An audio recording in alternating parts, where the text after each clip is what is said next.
Hello, Falcon Paladin. Happy podcast day. Thank you, Somicron. Happy podcast day to you as well. Mm-hmm. Yep. It is quite a podcast day outside. We had a lot of thunder and lightning earlier, but now it has warmed back up. Do you think lightning and thunder is podcast weather? Very well could be. What is it up? This is 84. Garbage. Why is it 84? It's 7 p.m. in the middle of September. It was surprisingly cold this morning. I got up and it was like 8 Ah, degrees Celsius, and I'm like, this is too cold for me to have my window open and my fan on because it was warmer the day before. right. Mistakes were made. We're we're both getting weird weather today, apparently. Mm-hmm. Yeah, I'm just ready for it to cool down. I'm okay with the heat going away for a while now. Mm-hmm. I'll be complaining about the snow soon enough. Oh, But undoubtedly. Like, I'd yeah, like it to be a little warmer, but it'll be too hot too quickly. I know it's right, coming. 100%. Then the fires begin. Yep, probably. How was your fire season last year? For the last couple of years, we've had like what do I call it, El Nino, where it's kind of a rainy Mm. summer. So we didn't have a Mm. lot this last couple of years. Oh, that's good. You guys needed a break. Yeah, well, Yeah, a couple of years of it swinging the other way though. Well, back to probably. probably what's coming. Probably. Yeah. I mean, you got a big country. I guess some of it should be on fire during the summer. Probably. Yeah. Yeah. I mean, I did see a couple of weeks ago they were doing back burning. So we were like driving out to go get like barbecue, and it was like we were just driving towards a giant pillar of smoke. And I'm like, and then I'm like, oh no, it's just back burning. It's fine. They're taking care of it. Yeah. Well, that's good. Back Controls. burning is good. I like back burning. Yep. Me too. Yeah. And we talked about this before, but like the national forestry, like the people that deal with national land that have forests on it in America, there's a lot of that. Mm-hmm. For a long time, like in the 60s and 70s, like every fire that popped up, they'd like immediately put it out. But then they discovered that these little fires clear out underbrush. And so when the big fires come through, they don't burn as fiercely. And they just kind of like this low level fire that like goes through and doesn't really harm the bigger trees. Mm-hmm. But if you leave the underbrush like super thick and dry, then it comes through and like takes the whole forest out. Right. But yeah, just something they had to learn, which is Forestry. that's what you do. Yeah, just learning how nature works. Mm-hmm. Yeah, Literally fighting fires with fire.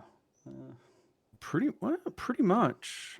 I mean, just kind of letting them happen. I don't know that we're setting any fires. Back burns are that though, right? Right. You Yeah. intentionally set the fire for that. Yeah, Yeah. yeah, that makes sense. Man, my phone has been doing like rolling restarts sometimes.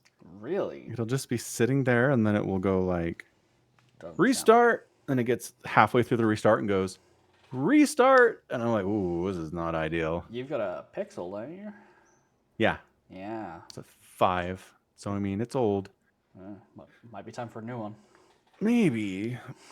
But I basically just, if it weren't turned on, I think so. Yeah. well, no. And then I just booted into like installer mode Okay. and then boot from there. And it goes, sweet. We're good now for at least another day. Well, I mean, I shouldn't like boast, but like I've been having phone issues as well, and I just realized my phone was not in my pocket. As you can see, it's connected with a cable just here. It's in a battery pack which was in my pocket, and then was hanging from it like that. So that's cool. Because I was listening to the audiobook for the book club today with my phone on charge with my wireless mouse charging pad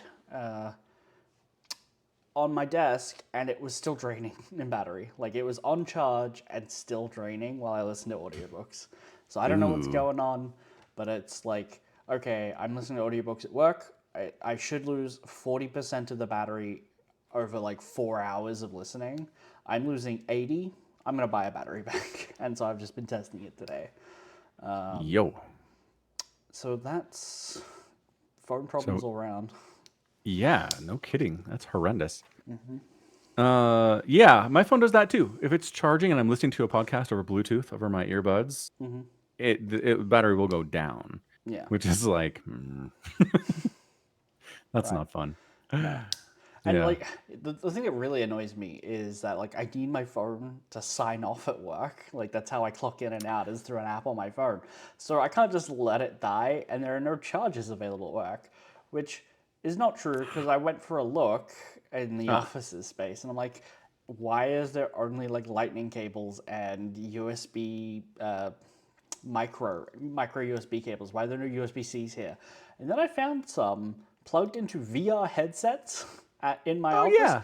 No idea why we have VR headsets. We're a supermarket. I don't know what we're using VR headsets for in the Was it like in office. a break room? Like people are doing VR during their No, break? no, no, not in the break room. In the server room. There's a one of the offices has like a desk. It used to have a computer, it's not there, and then it has a big server stack just in the Yeah. corner, and I think a 3D printer. But just two VR headsets sitting there. What if they're piloting a new virtual supermarket program that customers can use to go through the aisles and see what products you have available and inspect the produce and see if it was produce they would like to buy? And then you order it online and then it gets delivered. Because, like, I know a lot of people don't like to do a grocery delivery because you get like shitty lettuce or Right, whatever. right. So what if you could do that way? What if you could check like virtually go through the store, attach to like some robot or something, Mm. and see what it looks like, and then feel better about making your produce orders? That could be But it. but why would you need VR headsets for that? You could just do that on a monitor. Well, for immersiveness, obviously. You can reach out and pick up the head of lettuce and test it for firmness. Is that a lettuce thing? I don't I don't know. know. I don't buy lettuce. Yeah, I don't know what they're there for, and I keep meaning to ask like the store manager because I figured out of everyone he'll know. Keep Yeah. slipping my mind, but Ah, yeah, you should. I'm very curious. You should seriously ask. so I'm going to. I'm going to. I'm gonna Okay, get to it. Yeah. write it on your hand like you're in middle school. I was considering what tattoo to get on the other hand, and I was like, oh, I should have gotten this on the right one because then I could get just the words to do on this one because I'm right handed, but I can't do that on this side because I'm not left handed. I mean, you could probably scrawled some chicken scratch and maybe understand what you've written later, but Maybe. yeah, not great. I just need to learn to be ambidextrous. How hard could Or that be? that. I mean, not that hard, honestly. Just do some training with your left hand. I'm sure there are some YouTube tutorials of how to write with your offhand Maybe. for free. I'm sure. I don't know how good they are, but I'm sure they exist. Everything's on YouTube. True. Yeah, Everything is on because like, what YouTube. about people who get like a hand amputated or something, and then they have, oh crap, that was my dominant hand. What am I gonna do? Well, And then they it's like, learn from aha, necessity. I'm just like, it's not a necessity for me to. no, it's not. But the same learning principles probably exist, right? I feel like it's a lot of learning to go through for a dumb joke, you know? Yeah, just repetition, right? Right. I mean, I if you only wrote with your non-dominant hand and like specifically worked on writing for hours every day, you'd probably be fine after a while. Here's the problem. I don't do any writing for a to-do list That anyway. Like is a it's problem. yeah. Yep. Like I could do it on the inside of my wrist or something. But I don't write. If I got something to do, I just make a note on my phone or I Well, just then make a remember. note on your phone to ask your boss about what the VR headsets are for. Done. But my phone keeps Problem solved. dying while I'm at work. Oh my gosh. You have a battery pack now. I do. Yes. Yeah. Yeah. Yeah. My boy, he's on ADHD medication and he keeps forgetting to take it in the morning, which I get it. It's a problem. He has Self-fulfilling ADHD. prophecy. The one thing that fixes it requires remembering something, which is like, "Ugh." Right. So like I put a thing on his phone that like pings him at like 15 minutes before he leaves the house every day for school. Take your medication. Somehow still doesn't work. I don't know what else to do at this point. You gotta just force feed it to him every day. Set the timer on your phone. Go and Yeah, shove a pill in his mouth. I know, but he's gonna move out one day, and like I can't go with him. True, but you gotta beat something into him at some point. Like, Yeah. When kids are like learning to brush their teeth, you go and you stand them in front of the sink and be like, put this in your mouth and scrub. And you do that every day for a month, and then they know. He's been on it since he was 12. So he's had years of that Okay, never at mind. this point. So again, it's just an ADHD thing, man. You do not remember things you have to do until you take it, and then you remember things you have to do. Anyway, I'm sure it'll be fine. It'll be perfect. He actually today he switched houses yesterday from his mom's. And so yesterday he went to work and he's like, I forgot to take my meds. He's like, and I left it at my mom's house. Oh no. And then he's like digging through his backpack later when he gets here and he's like, oh, my meds are here. He just had them the whole time in his backpack. Oh, I felt so bad, but I was like, this is a problem.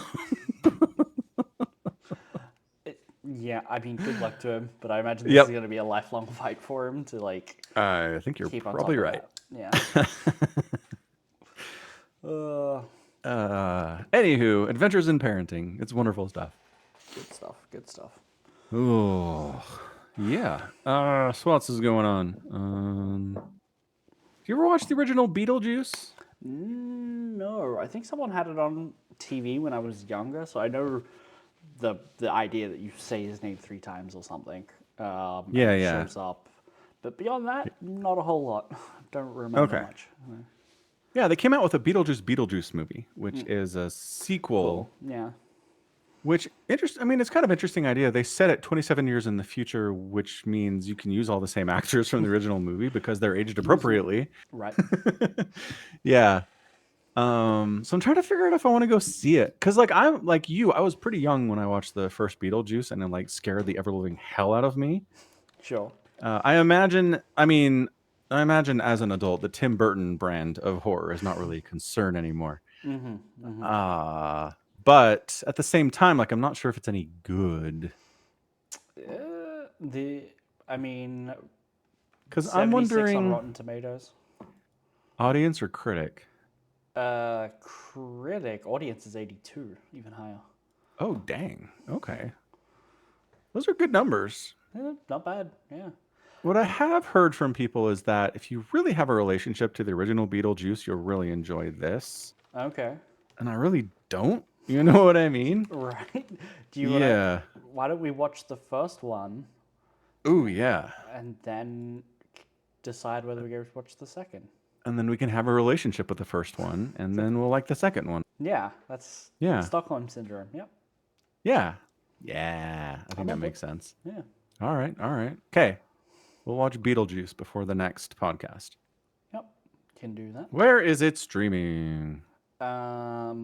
Amazon, Apple TV, Google Play, Stan, Microsoft Store, Google, Is it Binge, free Fetch. anywhere? These are all say rent or buy. Bleh. Oh, it's on Max for free, but you have to subscribe to Max. Don't have access. Oh, was it on Hulu? Hold on a second.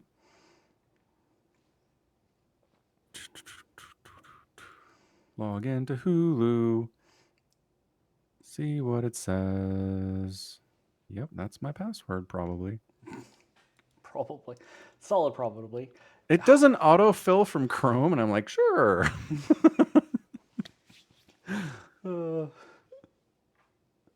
There was what? a Can I... TV show? There was a cartoon. Oh, okay. Rotten Tomatoes doesn't have any cover art for it or anything like that, so I guess. Yeah, I think that's what it's talking about. There's an animated Beetlejuice show. Also Tim Burton. Oh, yeah. He produced it. Right. Does it have any of the original voice actors? I would need to know who the original voice actors were. Oh, I mean the original actors. Well, yeah. Was like Michael Keaton involved in this at all? No, it doesn't look like it. Okay, so probably not then. No. Yeah, and a kind of terrible fact: there's this couple and their kid that are in the original Beetlejuice. They're kind of the main characters. Okay. And the dad, the actor who plays the dad, was tried and convicted of like child porn about 10 years ago. Cool. So obviously he didn't come back. You don't say. Uh-huh. And like in universe, apparently he's out water skiing, gets eaten by a shark. So that's why he's not in this movie. You mean they had him killed off because he got eaten by a predator? Yeah. Okay. I guess. I guess that's one way to look at it. Anyway, yeah, that's it's not great. That is one of the hazards of trying to like make a 27-year later sequel. One of your Right. actors might have done something terrible in the meantime. That's great. Anyway, Rings of Power is back. I haven't watched any of that. Is that season 2 or season 3? 2. It's on 2 right now. Because I swear I saw someone talking about it like a month ago, and I'm like, oh, I guess season 2's done, but it's still going, or was it just No, out? they released the first 3 episodes at once, and I think they're bleeding the rest of them out one episode at a time. Okay. Yeah. But I don't know. I really didn't like season 1 all that much. There was some good stuff. It really wasn't worth the time. No. And season 2, from what I've heard, it kind of just ends in the same place it starts, which I find confounding. I don't know. I've seen people talk about this. Like the subreddit kind of made this point somebody did the other day. Like sometimes these showrunners are so afraid to do stuff in their shows because they're afraid they're going to run out of content and then the show will end and they'll be out of job.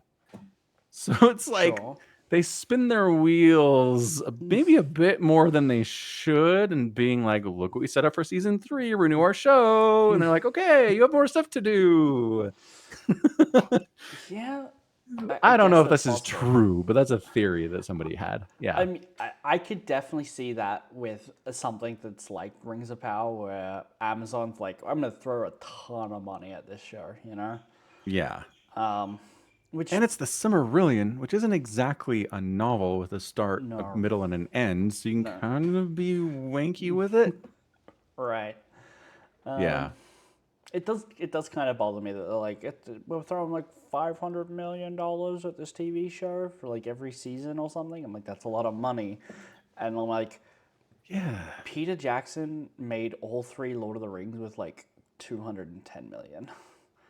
Right. And look, inflation's a thing. I understand this, show people, but it's ridiculous. And I don't know. Again, the other fun theory out there is that these shows like The Acolyte spending $300 million on their show, like, where did it go? Nothing in this show made me feel like it cost this much money. It's money laundering. It's just Disney has all this illicitly gained money they need to like clean, and they just run it through their TV shows. And maybe Amazon's doing the same thing. Maybe. Yeah, I don't know. It would not be the strangest theory in the world, I think. Right. If it was true, I don't fall off my chair. So yeah, I'm with you on that. Oh. Yeah. I don't know. Like there's all this stuff that's coming back of shows that I've been watching, and I'm like, it's just like nothing seems like it's exciting. Arcane season 2, I'm really excited about. Oh yeah, that's Supposed to be in November, so that's coming up. It's soon. Good. Yeah. Yeah. Do we have to go back and rewatch the first one? I mean, I kind of want to. Might skip all the Jace stuff though. He's boring. But it could be important in the next season. I'm sure it is. Look, man, season 1, all Jace does is understand that actions have consequences and that there are people who are hurting, and then he has his eyes open and now he's like understands the world around him better. The end. That's it. It's fine. I know Jace's arc. I think maybe it's fair to say everybody has that same experience in Arcane season 1. So maybe he's not unique in that respect, but and maybe the people that get blown up by Jinx don't have their eyes opened either. Maybe they die before they reach that understanding. It's certainly possible. Yeah. Yeah. I'm curious to see what they do with that, because they ended season 1 with Jinx launching a nuke at like the head council of Piltover. And I mean, look, TV's pretty good at being like, everyone's dead. And then season 2 starts and they're like, they magically survived. And you're We like, got ah, we got come renewed, so on. our finale needs to be slightly less final than you would have thought. Yeah. That's a So the thing. TV show Smallville did this like 20 years ago, right? One of the characters got involved in some like criminal organization and like had to go into witness protection program. So her and her dad are shown walking into this house, looking around like this is our new house in witness protection. And they close the door and the house explodes. And we're like, ah, character's dead. And that's the end of season like 4 or whatever. Sure. And then season 5 is like, no, she's fine. There was a secret exit and they got out and they blew up the house to throw the bad guys off the trail. And I'm like, boo. Yeah. No Yeah. thanks. So what I'm saying is TV shows love doing this. So I'm interested to see if Arcane's going to try anything like that. I feel like I feel like, given that it's League of Legends and they're all kind of super powered, the fact that they launched the nuke at a room that like 4 people use doesn't bother me so much. Like if those people are like injured and then they get better, I feel like that's acceptable for League of Legends. Nothing's like Jinx's ult doesn't kill everything in one hit, does it? I don't think so. oh, are we applying in-game logic to this TV show now? I don't even know where to start with that. It would entirely depend on what her build is. How many What points you put into Nuke Ultimate? What? No. Like what she bought at the shop. What item she's using to buff her abilities. If she's if she's stacked HP, she's probably useless. You know. Tank Jinx.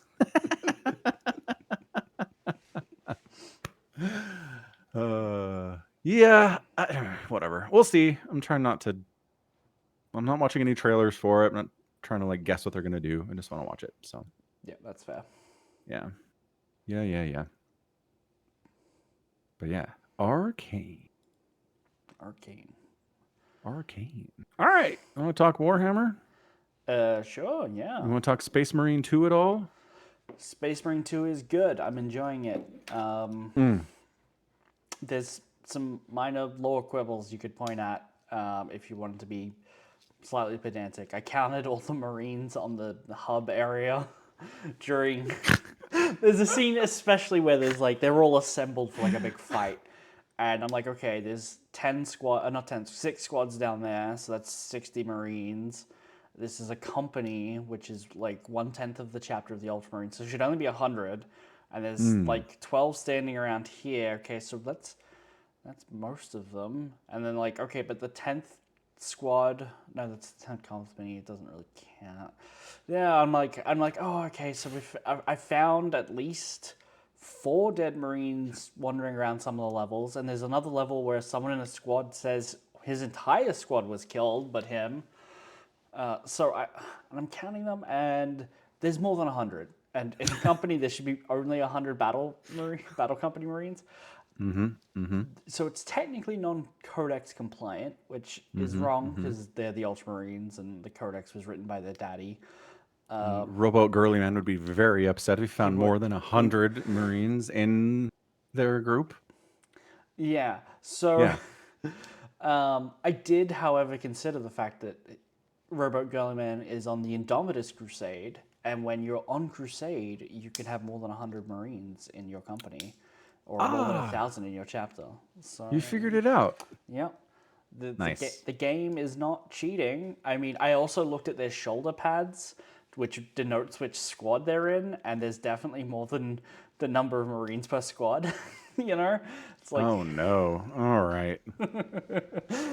What you're saying is that in Space Marine 3 needed to hire you and other similarly Warhammered nerds to help them with this stuff because come on. I don't think it's important. It's not, but like it's not that hard either.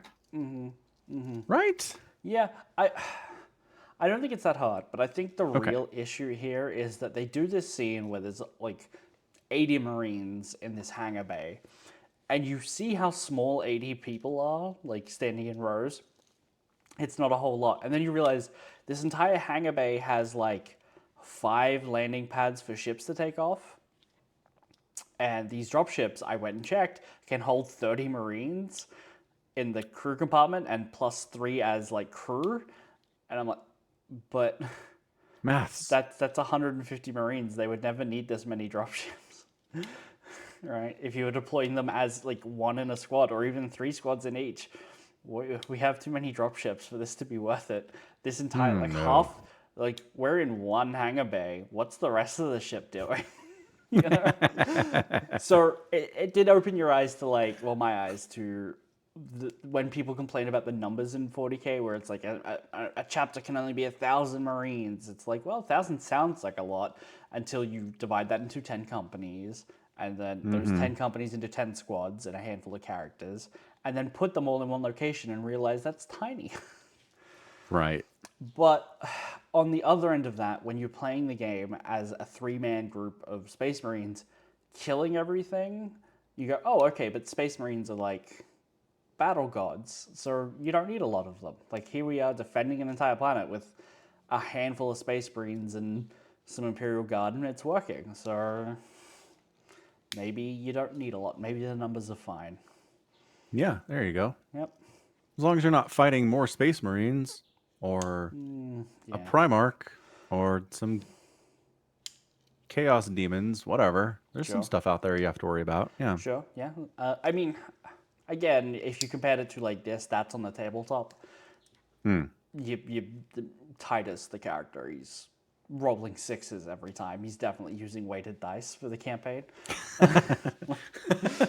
Aha. Compared to the number of things you kill without dying. Yeah, gotcha. But no, pointless pedantry aside for the memes, the game's actually a lot of fun. I'm really enjoying it. You just like mowing down hordes of Xenos and stuff? Yeah, so you're fighting Tyranids. You're on this planet, Ah. and then plot happens, and then you fight some other guys. I don't want to spoil it. Have you played the first game? I'm going to assume not. No. So, Should I? Possibly, yeah. If See if you enjoy Space Marine 2 first. But play the newer one. It'll be prettier, it'll run better. There are some things that are like, oh, this is very evocative of the first game. The first game opens with like a screen and then like text filing through as like a request for aid comes through, and it's like, oh, we're on this planet and we're invaded by orcs. And then what's the line? It's like, it's I don't know, because it's all weird language. It's all like High Gothic. It's like defense measures necessary, like maximum or whatever. It's like, you need to come and defend this. Like, it can't be, we can't lose this planet. You have to come. Like, we require you to send someone.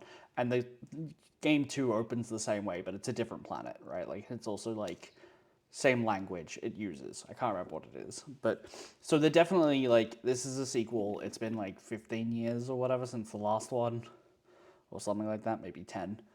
And they're very much saying, hey, this is a sequel. Like, we want you to think of the first game. And then there are definitely plot elements where they're like, this, remember the MacGuffin from the first one? Go and find it again. Oh, yay. Nostalgic MacGuffins. Right. Gotcha. Okay. So, like, it's made well. It doesn't super glitch out on you, except No. maybe during some loading screens. There's some loading screen stuff, but when you're just doing the campaign with bots, that's not a thing. Like, it's fine. The game runs really well. It's very pretty, and it, like, my computer, it handles it like sitting at 90 FPS without any drops, even in like the biggest fights I've gotten into.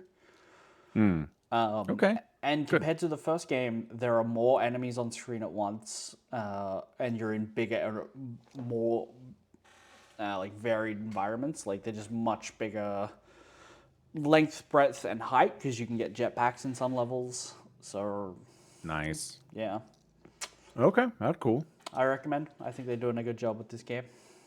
Okay. Good. What does Steam say about this game? Steam says it's $90 Australian. Holy crap. Yeah. So, does it have a multiplayer element? Yeah. There's there's campaign missions, and then there's operations, which are more missions, but they're done cooperatively with like matchmaking, and then there is PvP as well. It has a couple of game modes for you can go and fight some heretic Astartes or be heretic Astartes.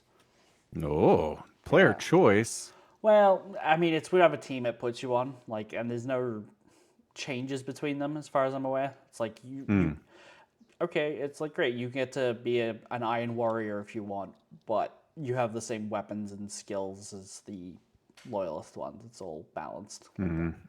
Yeah, that makes sense. Yeah. It is $60 US. Very Unless I positive would like the reviews. Ultra Edition. What does that get me? It gets you the season pass, so it'll get you some skins now. It would have given you 4 days of early access if you had been playing a couple days ago. That is true. Yeah, but it'll get you whatever's in the season pass, and it's annoying that they did not post the roadmap here. Oh no, okay. If you look through some of the pictures, you can see the year one battle plan, which is basically their battle. Yeah, live service, blah, blah, blah, blah. Yeah, Right. new PvE mission maps, a new weapon, some more cosmetics. Of course, as we've learned, there's a good chance every live service plan just gets abandoned 1 or 2 years after it starts because it's expensive and hard. Certainly true. Yeah, really annoying. But I don't know. See Halo. Yeah. See Concord. Although Concord didn't last more than a couple days. So, Right. See Anthem. ooh, yeah. I How like many more options can we come up with? Yeah. I mean, Yeah. give me a minute. I can find dozens. Yeah. What was Just that? bothers me. All these stupid Battle who's. Yeah. Like, who are the people at these companies that are like, you know what we need? Live service games. Nobody's like, boo, get out. They're all like, yeah, great idea. I know exactly who that person is. It's the CEO or the guy who owns majority shares being like, I see Call of Duty and Fortnite are making billions every year. Let's make one of those games and get in on it. Yeah, just be Fortnite. Easy. Yep. How hard could it be? And then, $400 million, 8 years of development, and Square Enix shuts it down in 12 days, 14? Finally, we found something that Liz Truss's premiership in the UK was actually longer than, Yes. She was mocked ruthlessly for only being there for like a month, and it's like, look at all these things that outlasted her. This is And even... speaking of lettuce, yeah. Yeah, this game lasted so much less time. So much less time. Like, I'm trying to...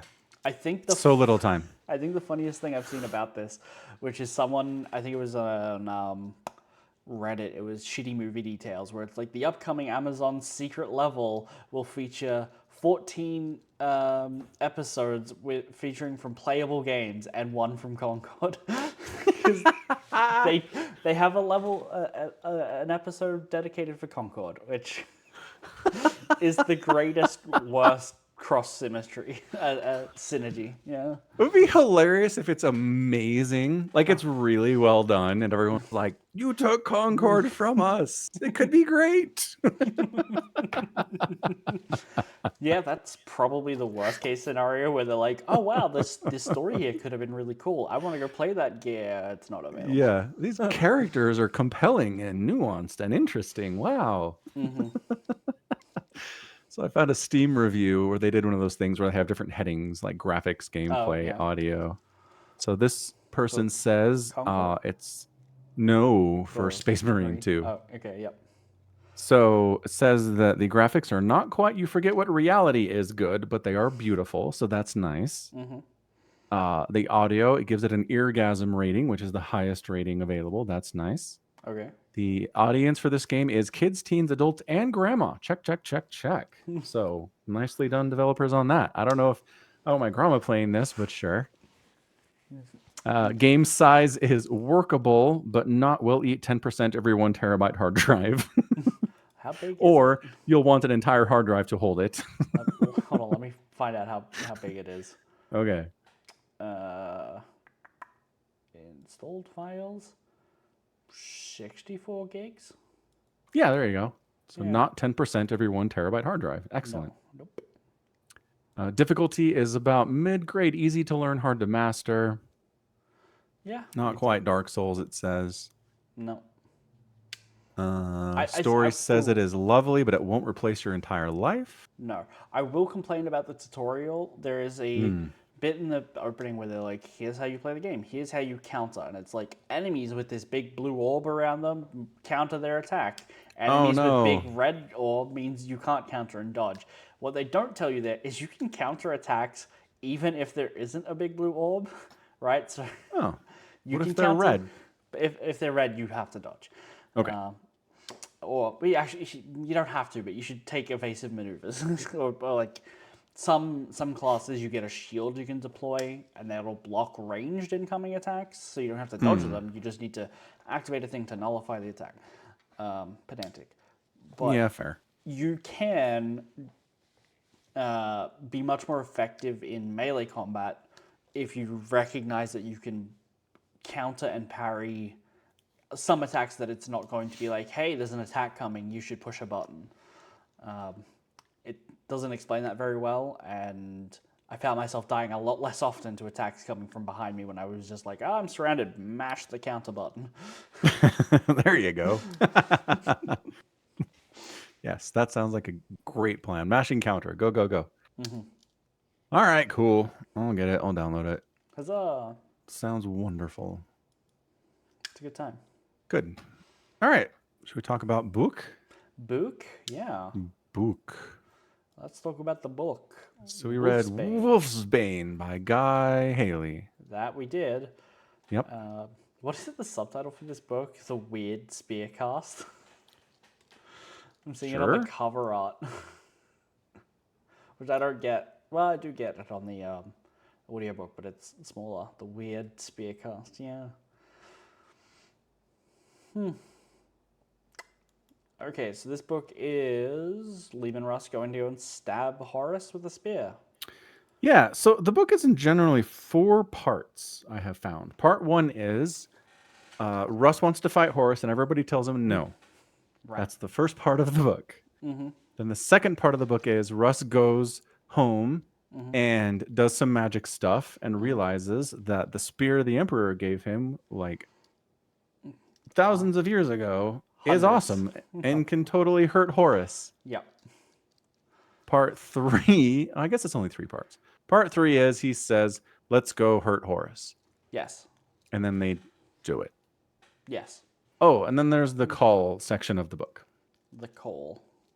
Yeah. Which seems, I don't know how necessary it was for this book, to be honest. I like Call as a character. I'm not saying I hated spending time with him. And like the story does kind of mesh with what's going on and the rest of it. Yeah. When you said call, I heard it as Call, like the call. What do you think I was talking about? I have no idea. I was trying to work it out from context clues. Call. The Belisarius part of the book. Yeah, Belisarius. I should have said that. Sorry. Yeah. The Belisarius part of the book. Which again, his story intersects with what's going on, but like he doesn't do anything of any relevance to the rest of the story, except maybe he accidentally saves some space wolves. Yeah, I feel like that this could have been a new character rather than Belisarius. Like, we did not need this to be... Oh, interesting. A character we know is in other places, you know? Okay. I don't know, like, because this book definitely came out before... Guy Haley also wrote The Great Work, which is the Belisarius Call book for 40k. And he wrote it before. He knows him. Yeah, but I just feel like we don't need it here. Like, he doesn't... No, we do not even a little bit. Like, I really enjoyed them. If they were a short story, you just took all of his bits and put them together and was like, here's a little short story about, you know, an adept who's been unsure of which like part of the Mechanicus he wants to join, so he's been hopping around, stealing secrets, trying to stay out of the politics, and the wolf forces him to eventually like reveal that he's been doing illegal upgrades on his own brain, and it's all very weird and mechanicus-y, and he's like, well, they're gonna call it stealing, I'm gonna call it finders keepers, you know, on like the servitor that he's built in his garage. It's really great. I love all of that.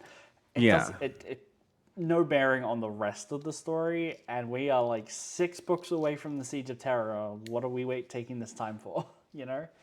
Right. I don't get it. He's like, this book is too short. Gotta pad it out. I have this Belsarius call thing I can toss in here. Yeah. And we can just change the location of the story to happen where this is happening to our guy. Done. Yeah. Sure. Again, it's good and it's fun. And I didn't hate going back to him when his things popped up, but it just doesn't have any relevance, like you said. So, Right. whatever. Yeah. Whatever. And like honestly, the whole first part of the book too, where it's like, I'm gonna fight Horus. I don't think I can win, but I gotta do it. And then everybody is like, you shouldn't try to fight Horus. You should stay here and defend Terra. And he's like, no. And then we do that 10 times with everybody. And he's like, if the Emperor tells me not to, I won't go. And everyone's like, the Emperor's busy. And he's like, haha. So I'm going then. Here's the wild thing. I think that scene is actually really good because if you remember back all the way to the Outcast Dead that we read. Sure. Is it the Outcast Dead? No, I think it's Nemesis. It's the one where they're sending a bunch of assassins to go and kill Horus. Yeah, I like Nemesis. And then Dawn interrupts the meeting of like all the Officio Assassinorum people, and he's like, calm your shit. And then the Emperor shows up as like a vision or something. You're right. He totally does. So he could be like, hey, Lehman, don't go do that. That's shit. But the Emperor doesn't. So that's what he wants Lehman to fuck off and die. Right. So why doesn't Malkador figure that out? Why isn't he like, if Big E is not going to show up, I'm not going to try to convince you not to go. Because Malkador is not as smart as he thinks he is. That's why. Maybe. Or in, an interestingly touching moment between Lehman and Malkador, he kind of was like, oh, he's kind of like another adoptive father of mine. And Malkador feels the same affection for Lehman and can't, detach and be like, yeah, Emperor wants him to go and try and do this suicide mission. No, Malkador's like, I love my son. I want him to stay. I have to try and convince him. Yeah, that's fair. Yep. Everybody likes Lehman. Surprisingly, many people like Lehman in this book, right? Mm-hmm. Like, he gets along with Dawn. He gets along with Sanguinius. Not a whole lot with Jagatai, but kind of, because they both considered savages. Right. He gets along with Malkador. All the people he doesn't get along with, like Robert Gilliman, in, I think, one of the Dark Imperium books, reflects on a time when Lehman punched him in the face and then was offended Gilliman didn't find it funny. Classic Space Wolves. You scamps. That's funny. Yeah. So that's like the root of their problem. That's good. Yeah, and then also the early scenes with Horus and Russ, like right after Russ gets found. Like that's some pretty good stuff. Yeah, that was really enjoyable. Because Horus is like, I was the Emperor's special boy.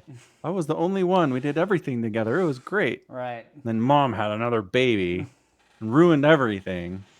Yep. Yeah.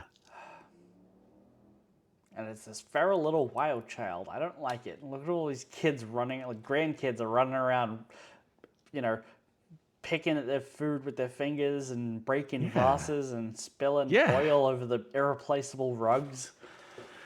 Harassing the servitors and...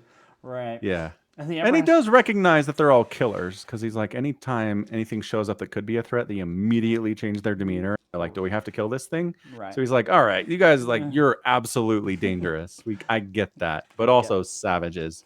Yeah. Yeah. And then the Emperor has to be like, aren't you a gang lord from Cathonia? Isn't like pot calling the wolf black, Yeah, that was great.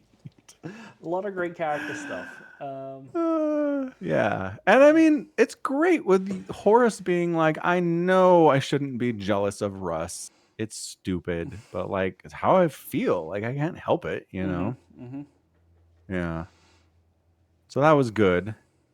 I do like the moment that they show us where the Emperor gifts Russ the Emperor's spear. And as soon as Russ picks it up, there's like all this like these misgivings, and like the word is like bad things are gonna happen. And he has this vision of him like standing amongst the corpse of all of his sons, and like it's this terrible future that he doesn't want to happen. So he's like, never using this thing.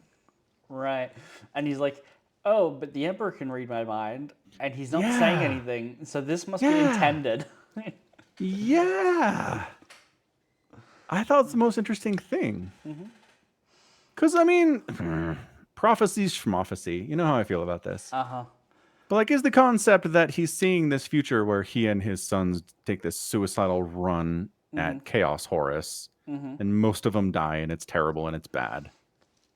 So, like, was the Emperor setting this up? Like, did he know that Horus was going to fall, and then, like, Russ was going to play this important part in, like, stopping him hundreds of years in the future? And he's just like, that's later. I don't care about it now. You know? It's likely he knew it was possible, right? Like Yeah. like the Emperor definitely has foresight, and he definitely was preparing for things. There's I think another book where like Malkador says like, we knew this was coming, but we didn't think it would happen so quickly. So maybe, Yeah. I don't know, maybe. So yeah, so the Emperor basically knows that there's a pretty probable future in which most of his sons die terribly, Right, and like and this Russ, spear is heavily involved. And here's your gift, kid. right? Russ is the executioner, right? Mm-hmm. He's like, the Emperor's like, I gotta arm him, but also the spear. Apart from being a part of Russ's weird, right? His fate, and he can't get rid of it. Right. The spear's like ability that finds out in like the dream sequence with like tearing him, you know, is like, the spear is Wolfsbane. It's good for killing wolves. It'll hurt you, but also Horus was a lunar wolf, Right. so that's why it's Also a effective. wolf. Oh, Clever. yeah, like I get it. Like I don't hate it, but it's like, okay, imagine if history went slightly differently and they weren't called the lunar wolves, you know. Yeah. It's like, then what? Then what is this all about? The spear's useless, you know. Yeah. I don't know. Like when he's back on Fenris and there's this whole ritual they go through, and 8 of his Gothi have to die, including Kava, like one of his best friends. Like all he learns from this thing is the spear can hurt Horus. Well, And it's like, we could have maybe intuited that on some level, guys. It's We a didn't have to have 8 people die for this. it's a spear. It hurts people. Yeah. And it's from the Emperor, and they know it's like imbued with Emperor magic stuff. So, like, good chance, right? Like, they can read it. His Gothi are like, yeah, there's like super powerful Emperor whatever in this spear. It's a gift to his son. It's a big fucking deal. Right. And Russ is just like, I don't like it. And it isn't until he goes to the Underverse and like converses with demons and outwits them, because that's how these stories have to go, that he's finally like, I should use the spear of the Emperor. And that's the whole point. Yeah, he does learn some information about like what he is, or what the Primarchs are in like that vision quest he goes on. Yeah. I don't know that information is important or will be if Ross ever comes back. Truthfully, I don't know that he has a lot more books that he's in. I don't know. Well, he certainly gets mortally wounded, so. He does, but he's not dead. No. Let me have a look at how many books he's in. So, Bundle of Foam, Prosper Buns, a handful of short stories. yeah, Wolfsbane, and then like a handful more. Doesn't look like anything's been written as yet. If Lehman Russ uses some of the wisdom that he gained, um, wisdom that cuts both ways or it costs a heavy price and all that stuff. Yeah. But yeah, I guess. I wonder if some of it is. So, okay, here's an excerpt here. Then know thyself, Lehman Russ, said the false Russ, and take possession fully of these gifts your father gave you. I wonder if there's some like wisdom and some unlocking of his own internal power that also makes the spear more potent, right? Yeah. Fair. Like, what's the interpretation of how literal we should take some of this? Right. Spirit quests, always the best part of any novel. Yeah, I mean, there's familiar beats every time, and this is no different. Yeah. It's like, challenging me to challenges, to be redundant.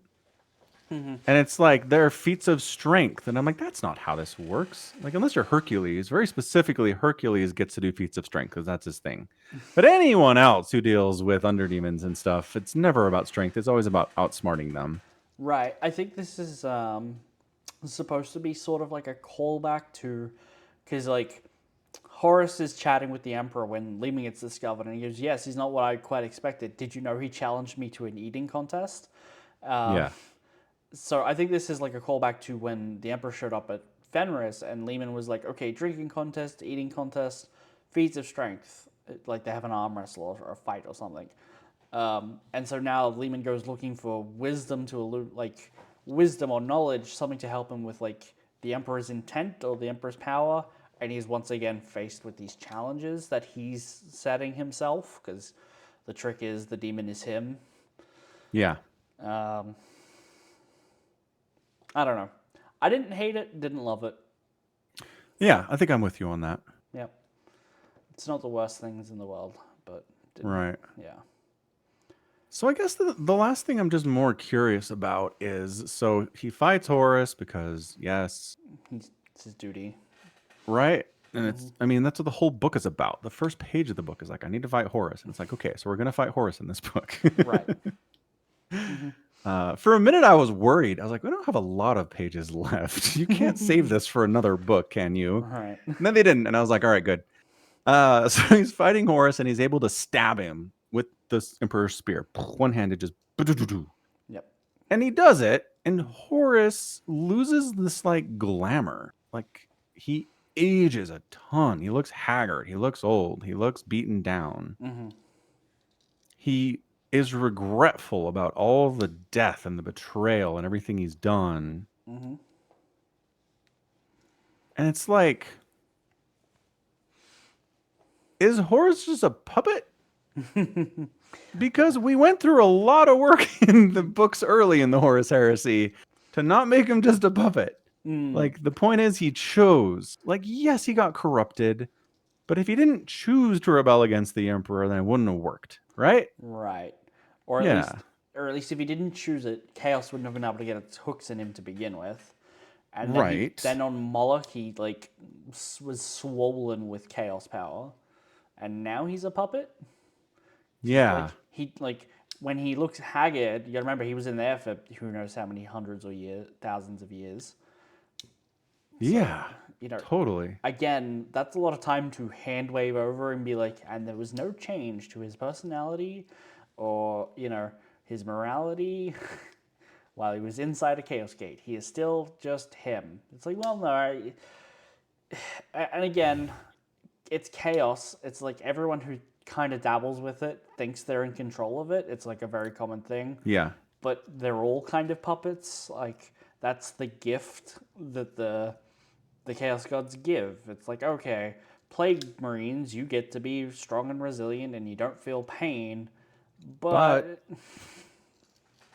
you're a puppet now. Enjoy. You're a puppet now. Yeah. But I mean, I don't know. The counter argument to that is, were they not puppets when they were loyalists in the first place? You know what I Yeah, mean? yeah, no, that's Yeah, a solid point. It's yeah. It gets tricky. Yeah. So it's weird. So did this thrust of the Emperor's spear just force Horus to confront the realities of what has happened from a moral perspective for 10 seconds? And then later, even after the spear's been removed, he has a moment where he's like, ah, crap, like, what have I done? And then he's back to Chaos Horus again. yeah. So I think the spear imbued with like emperor power severed his like connection to the warp or whatever, and he was able to look at it unveiled and like finally see the maleficarum that he surrounded himself with, right? Right. But it's not permanent, right? And No. Yeah, it's just a perspective. It gives him a perspective temporarily. on the road he's walked. Yeah, but Yeah. I think that's a reasonable way to look at it. Okay. Yeah. So, I mean, I would ask, does that have any bearing in the end of the Horus Heresy? But I guess we'll get there eventually. So, We certainly get there eventually. yeah. Because it would, I mean, I'd be sad, but it'd also be very Warhammery if Lehman sacrifices most of his legion to do something that doesn't really have any bearing on the. It'd be pretty tragic. Here's the thing. I've definitely read the final books, and I'm trying to Yeah. think back and be like, is there anything that's super relevant out of it? And but Okay. I'm not saying no, Uh huh. but there are at least 1, 2, 3 books on the flowchart, 2 of which I think might be important to read. I think the third one, The Buried Dagger, is actually the Death Guard's introduction book. It's like how they officially become all Plague Marines, you know? Fine. Which seems Yeah. really late to be doing that book. Yeah. That is deep into the Horus Heresy. Yeah. It's Yeah. like, because I think technically on the timeline, it probably better to say it's more Tarian's like descent into demon primarchhood. But like, sure, I guess that's a book to like wrap up the heresy and go into the siege with. You know, sure, you could do that. I think probably Titan Death or Slaves to Darkness are probably going to be the actual ones that feel like, and then we go to Terra. Yeah. Because this book definitely ends with, oh, and now we're going to beat a garment. And Dawn at the start of the book was like, hey, we've got too many Titans on Terra. If we do this, we'll destroy the planet ourselves. We need to go Right. and try and stall them somewhere else. And that's beat a garment. And that book is called Titan Death because of the number of Titans that die on this battle. You know? Sounds really fun. Okay. Yeah. It's also written by Guy Haley. So, Oh. Oh, familiar then. yeah. Okay. So is that where you want to go next? Is that next? Yeah, that's next if we want to do that.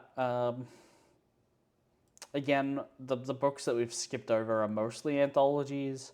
There's The Damnation of Python, which, from what I understand, is a spooky, scary horror story with some space marines fighting a big, scary thing. It's not super relevant. I mean, we've done that a few times. Right. There's the Talon books that I'd like to get to because I just heard that they're really good, but they're not super important. We can kind of swing back to them at any point. We could do the Raven Guard stuff, but Raven Guard, they're not going to be important. I can tell you that right now. Okay. Do you want the TLDR of those books? I can give it to you. Sure. Okay, Yeah. so the Raven Guard are at Istvan 5, right? They get massacred. Corvus Corax, Raven, the leader of the Raven Guard, Classic. goes to Terra and is like, Emperor, help me rebuild my legion really quickly. And he's like, okay, here's a secret entrance into some of my gene labs that I've kept hidden from everyone else. There you'll find extra pure gene seed.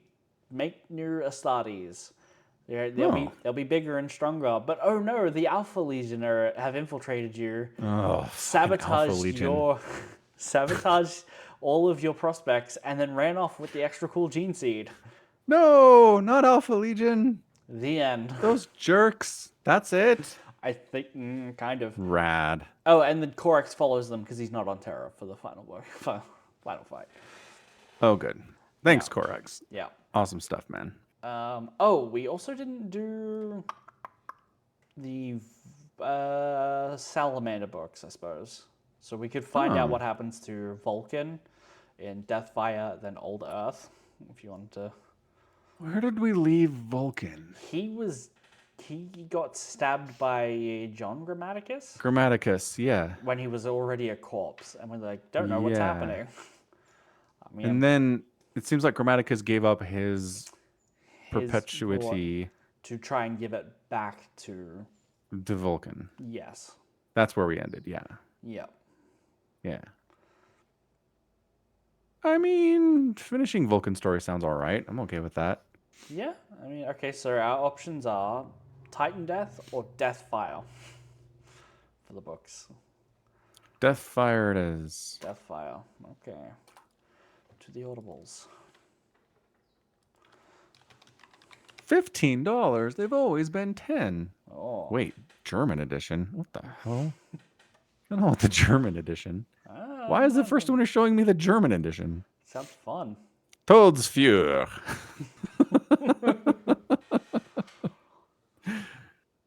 The Salamanders, Begaven, Seekoffine, Odyssey, Galaxy. Yes, okay, thank you.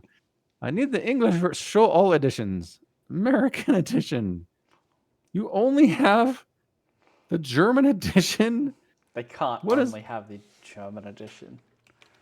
Deathfire Warhammer English. Nick Kime. Oh, there it is.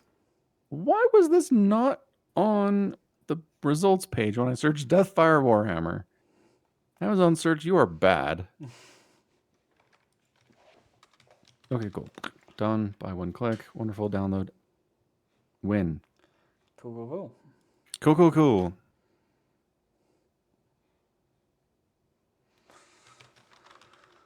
All right. Fantastic. Yeah. Oh. Good. When I search for Right. Deathfire, it gives me the English, the German, and the French as the first three results. Huh. That's interesting. Retour au Mont de Fire. Le corps de Vulcan est inserté sous la forteresse. Yeah, there you de go. Hera. There you Sorry, go. all of France. Nah, they're used to it. Good. Did I tell you that my phone recently has been telling me that the Kindle app has been telling me that the version of my phone is too old to run the Kindle app? Oh, really? And then I go, oh, that's weird. Close application. Try it again. And it's like, you're good. You can read. And it's like, so what is this error? Where does it come from? And why is it not? Because I'll tap on Kindle and it's like pop up. Nope. The version of Android you're using is too old to run this app. Close it. And I'm like, okay. That's And then I go back and tap Kindle and it goes, here is your book, sir. Would you like to begin reading? Lost. Utterly lost. I don't know what to tell you. Yeah. Yeah. All right. Well, that's it. Let's wrap it up. Okay.